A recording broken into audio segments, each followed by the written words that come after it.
irmão, minha irmã, onde você estiver e se encontra, procure se ajeitar adequadamente para juntos fazermos a homilia. Como gosto de recordar que é conversa em família. Permitam que eu tire a máscara, pois estou distante, e depois a recolocarei de volta.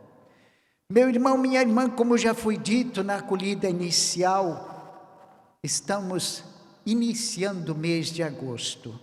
E aqui no Brasil, há muitos anos, se reflete sobre as diferentes vocações que Deus confere a todos os filhos e filhas. Por isto, é bom recordar, fomos todos chamados à vida, à fé em Cristo, à santidade, e seguimos sendo chamados continuamente para novas missões. E as leituras deste domingo evocam a imagem do pão, alimento básico para muitas culturas do mundo. E lembrando também que qualquer vocação nasce da escuta da palavra de Deus e ao mesmo tempo é alimentada pela palavra para que seja firme no seguimento, no servir ao Deus que chama e nos alimenta também pela Eucaristia, como o próprio Jesus diz, que Ele é o pão descido do céu. Olhemos então, em primeiro lugar, o texto de Êxodo, capítulo 16, versículos 2 a 4, saltando para 12 até 15.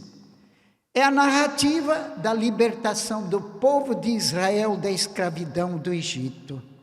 E nesta travessia pelo deserto, as pessoas voltaram a fazer a experiência de que, através de sua fé, sabem-se e sentem-se novamente como povo de Deus.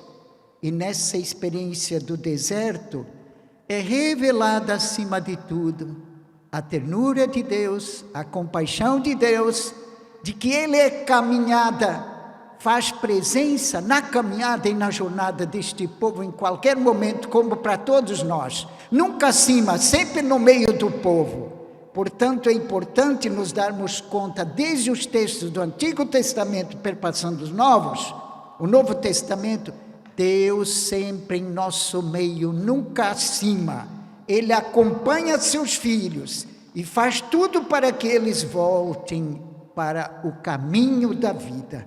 E nesse sentido, no começo, o povo de Israel, conduzido por Moisés, junto com seu irmão Arão, atravessa o deserto.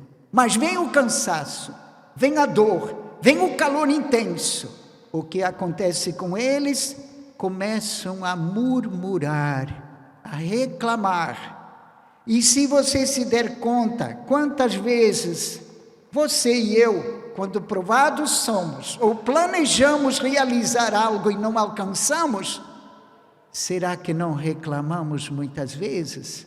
Aliás, reclamar não é o problema, murmurar sim. Que clamar é sempre pedir, e reclamar é pedir 2 vezes que Deus venha me socorrer, e Ele atende. Murmurar é diferente, não é nada bom. Por isso, eles dizem: teria sido melhor nós morrermos lá no Egito, na escravidão, mas tínhamos carne de panela, comíamos com fartura. Será que a vida é só comer e beber? Será que não há outras fomes e sedes que precisam ser preenchidas? Exatamente esse vazio que sentem quando se deixam levar pelo cotidiano da vida, dos afazeres e quem sabe pela ganância, pela riqueza. É preciso invocar o Criador que fez essa grande casa, que os estudiosos chamam de Gaia, que é o mundo, o cosmos, e a prova está aí.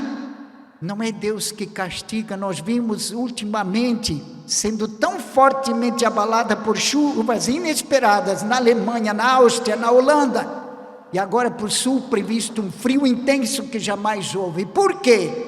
Porque o ser humano é desobediente, ou seja, não quer escutar a voz de Deus.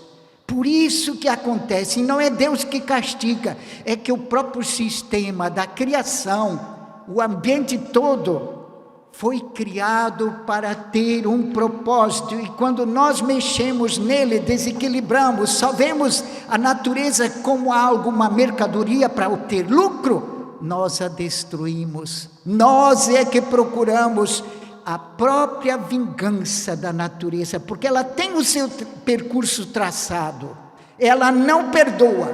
Você já ouviu esse ditado muitas vezes, que é sábio: Deus perdoa sempre. Eu e você perdoamos às vezes, agora a natureza nunca. Se tirarmos dela o que é o percurso normal, ela vai cobrar de volta, e está acontecendo.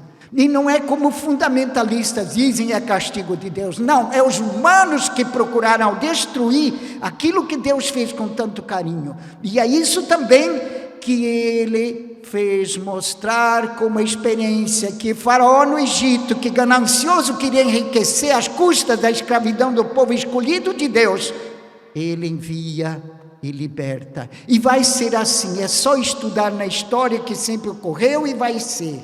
Portanto, irmão e irmã, lembremos-nos, eu penso que a própria pandemia sobre a qual estamos passando, situações tão delicadas, e muita gente sendo levada, famílias sendo quebradas por falta de atenção, especialmente do sistema governamental. Por isso é importante, nada ficará sem ter o seu revés. Quando nós queremos ser mais fortes que Deus, aí nós estamos destruindo a nós mesmos, e quanto mais ao mundo. Agora olhemos o texto de João capítulo 6, versículo 24 a 35. Lembremos-nos que este é o discurso de Jesus sobre o pão da vida. E lembrando, esse discurso acontece logo após o episódio da caminhada de Jesus e tentativa de Pedro sobre as águas do rio, ou melhor, do mar da Galileia. Jesus vai para o outro lado, conforme diz aqui João 6, 16 a 21. E a multidão segue-o, porque ele tem palavras de vida. É o que ele fala, ele vive, ele mostra, realiza, vem em socorro, e não como aqueles que se diziam de Deus instalados no templo, que impunham fardos pesados para o povo, mas eles próprios nada viviam. E esse é o perigo que segue ainda hoje. Quantas lideranças, sejam cristãs de qualquer igreja, se não viverem aquilo que Jesus propôs, não são de Deus, não são efetivamente servos. E nós somos chamados a ser servos, não nos deixar levar pelo envaidecimento, pelo poder, enfim, mas ser como Jesus, servir. Por isto Jesus fala para eles: vocês me procuraram em Cafarnaum porque comeram. Havia sido feita a multiplicação dos pães e peixes, satisfizeram sua barriga, mas eu falei muito mais com este gesto e sinal, já estava apontando para a Eucaristia, que é o pão descido do céu verdadeiro.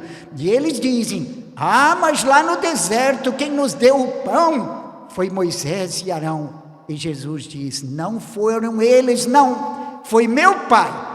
Mas o que devemos então fazer? Crer naquele que Deus enviou. E Jesus usa uma expressão tão cara no Antigo Testamento, que qualquer homem era chamado de filho do homem, mas a interpretação exegética correta encontramos em Daniel capítulo 7, versículos 13 a 14, onde aquela compreensão filho do homem aparece 4 feras. Mas em Jesus, o Filho do Homem é aquele que vem em nome de Deus e com a autoridade de Deus. Por isso chamam Jesus do Filho do Homem, porque nasceu no humano para realizar o reino de Deus plenamente em nós. Por isso, para quem começa a crer, se não for buscar Jesus humano, quer logo divino, jamais vai crer verdadeiramente no Deus da vida. Ele veio em nosso meio para realizar o plano de Deus e mostrar que o reino de Deus é diferente do que esses reinos que os humanos instituíram, que foram para classificar pessoas em detrimento a todos os filhos e filhas. O reino de Deus quer sim comida e vida para todas as pessoas, e não para algumas acumular riquezas, e aí já estão destruindo o reino de Deus. Portanto, todos somos chamados a olhar além de nós. Agora, ainda mais com tantas pessoas passando fome, se não olharmos além de nós e vermos a dor do irmão, não estamos sendo sinal do reino de Deus, mas sinal do reino, aquele que o príncipe do mundo instituiu, ao qual tantos foram servidores e hoje seguem sendo servidores, mesmo que digam, eu sou de Deus. Mas é aí que entra a distinção. Jesus vem e diz, creiam naquele que me enviou. Eu sou o pão descido do céu. Eu vim para libertar a todos. Mas há aqueles que não querem acolhê-lo. A nós cabe sempre, meu irmão, minha irmã, acolher o homem Jesus, que vem com a boa notícia, que vem para colocar-nos todos no caminho de volta. Aliás, tão poucos anos vivemos no mundo, e a própria pandemia, como eu gosto de recordar, ela está nos mostrando para procurarmos o que realmente vale a pena viver. Será que é para acumular? Se é para ter bens imóveis? Não levamos nada disso.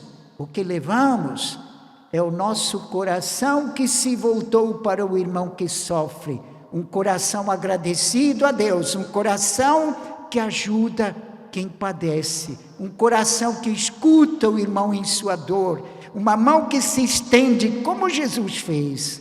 Então sim, estaremos vivendo nossa vocação de cristãos, de gente que é chamada à santidade, mas quem nos santifica é Jesus o Cristo Senhor.